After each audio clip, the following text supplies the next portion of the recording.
গাড়ি রাখছি সামনে, একদম সামনে রাখার পরে কইতাছে গাড়িটা সুন্দর করে পার্কিং করে রাখেন, সোজা করে আর একটু এই সাইডে চাপায়।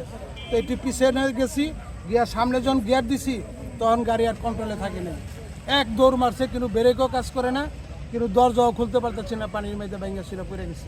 আসলে এই যে আপনার গাড়িটা যে পড়ছে, এটা কিসের কারণে পড়ছে? আপনার গাড়ির সমস্যা না? প্রবলেমের কারণে গিয়ার বক্সে সিগনালে দাঁড়ায় তুইল, গিয়ারে যখন দেই তখন যখন টান দেই, অ্যাক্সেলেটার দেই, লাফ মারে।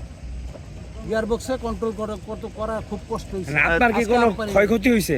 আমার একটু কাটছে, এই যে কাটছে এখানে। আপনি গাড়ি থেকে বের হলেন কিভাবে পরে? আমার গ্লাস খুইলা পরে বেরিয়েছি, গ্লাস অল্প একটু খুলছি, খোলার পরে জাতা মাইরা নৌকাওয়ালারে টাইনা আমার উড়াইছে, 2 হাত দিছি, টাইনা নৌকার ভিতরে উড়াইছে। গাড়িতে কি কোনো লোকজন ছিল?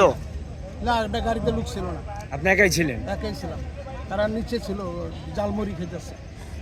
গাড়ি পার্কিং করতে গিয়া গাড়ি লাফ মারছে, আর ধরে কন্ট্রোল করে রাখতে পারি।